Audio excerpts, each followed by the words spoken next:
Hi guys, it's Ross here. Today I'm going to talk about my professional context presentation, which is on Blue Bottle Craft.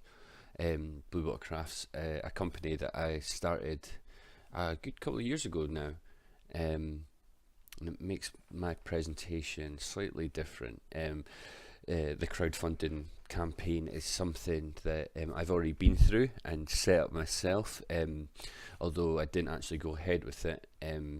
So yeah, like I said, the business was started in 2013, which is kind of scary to think it's 5 years ago now, and it's basically an upcycling business. It takes labels from empty beer bottles and turns them into something more practical, which is table coasters. The kind of business idea was originated in college. There was an incubator studio that was built. In this incubator, there was kind of a team of people that was there to kind of push students' ideas from kind of basically ideas to actually into the creative sector. And while I was at college, this was great, and the workload was lower than it is now at university, and I had time to kind of balance my studies and this kind of business proposition. But yeah, now that's absolutely not the case, and the business is kind of on hold. But the position it's in is it's ready to be picked up again, if I have the time and if I have the kind of drive to do it again.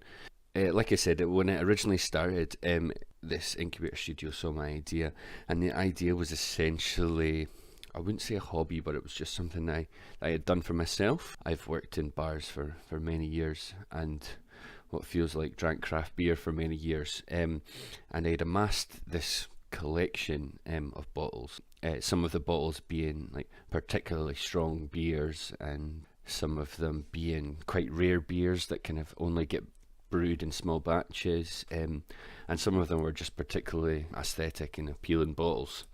Like the picture on the right here is a selection of beers from Flying Dog, an American brewery, and their labels are all designed and illustrated by the artist Ralph Steadman. And there was always something with, like, the beers are very tasty, and drinking the beers, I always felt kind of wrong to just put something like that in the bin. And I knew I had to, this collection, I had to do something a bit more creative with them. And that's kind of where the idea came from, and then, as I've mentioned, kind of progressed with the incubator studio being built.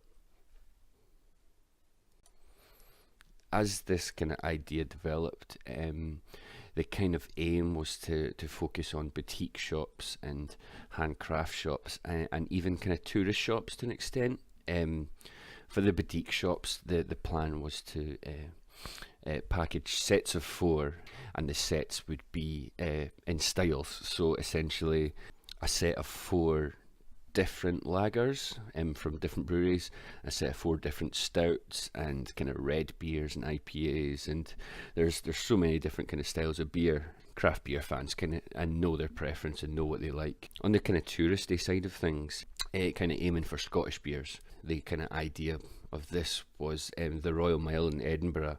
A lot of their kind of tourist shops have random Scottish stuff, and a set of 4 Scottish beers would kind of go great in a set together for someone to kind of take home back to, I don't know, America or wherever they are.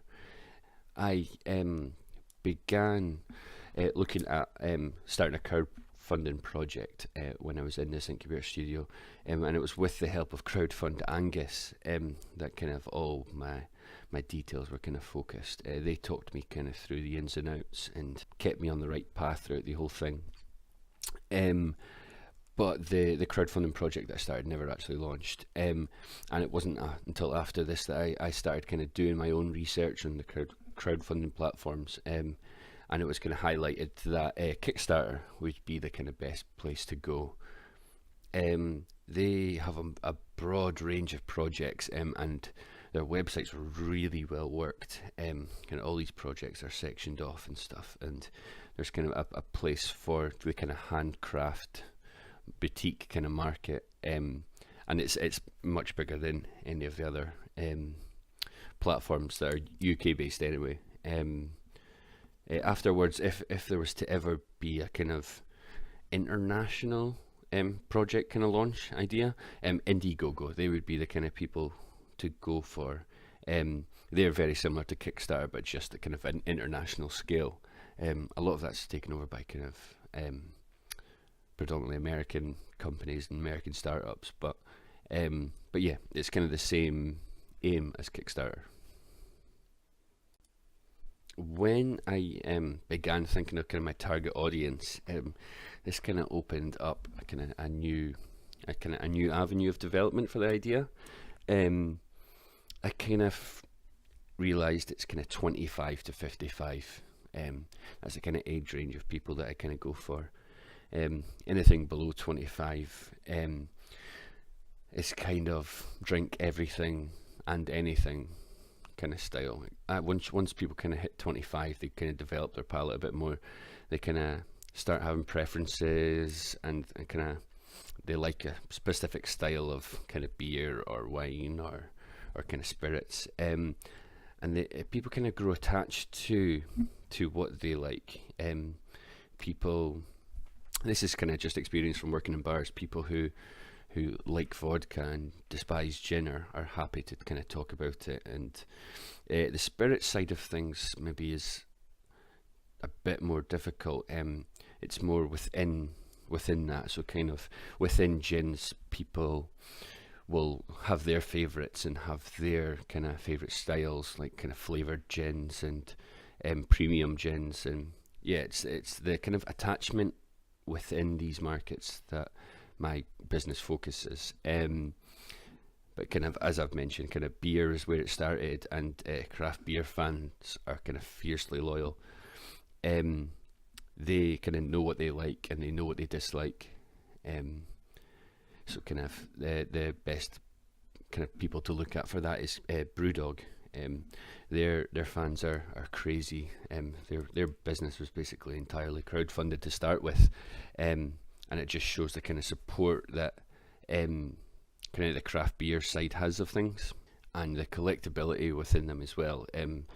So kind of craft beer breweries, they'll have like a core range of beer, so maybe kind of 6 to 8 beers that they continuously produce, and then they may do kind of seasonal beers, and they may also do kind of one-off beers and collaboration beers with other breweries. So yeah, that's kind of the development side of things. The initial plan when I was launching the crowdfunding campaign, it wasn't actually to make masses amount of money. It was more to promote the business, to kind of push exposure and just get as many people involved as possible. Therefore, I kind of only really wanted to accumulate kind of $2,000. This would just allow me to continue developing my product. As it stands now, it's good enough to go into shops, but there's absolutely no harm in kind of continuing to test and double check other methods to kind of streamline the process. And to make my project stand out from others on the kind of the crowdfunding page, was a series of time-lapse videos. Now they aren't working here, but I do have them. So these time-lapse photos, or time-lapse videos, sorry, essentially show the kind of whole creative process that I go through. I think it's got about 8 parts in it and kind of shows every single piece. It's kind of a really good way to showcase kind of what I do, and something completely different. A lot of people don't do kind of anything like this, so yeah. And so yeah, the point of this set was to target 50 breweries from all over Scotland, in an attempt to kind of get my sets off the ground. I contacted them all and asked for permission and consent to kind of, although I'm upcycling, it was just kind of to double check that they would be okay with me using their labels in some of my sets. So yeah, I targeted 50 breweries and made each single brewery a coaster and kind of sent it off to them with a letter written up, just basically asking for consent and passing on email addresses and kind of starting a communication link with them. The the majority of these breweries kind of got back in touch fairly fast. Some good, some bad. But there was maybe about a dozen or so that that kind of wanted slightly more. They wanted to actually buy sets from me so that they could stock them themselves in kind of their gift shops attached to their breweries.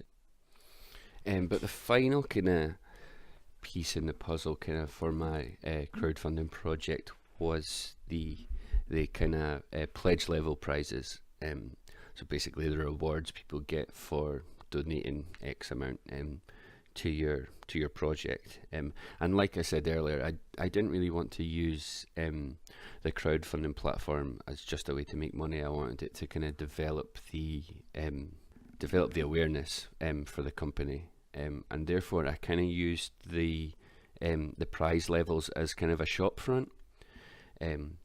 So yeah, kind of at £5, the donator would kind of just receive a thank you.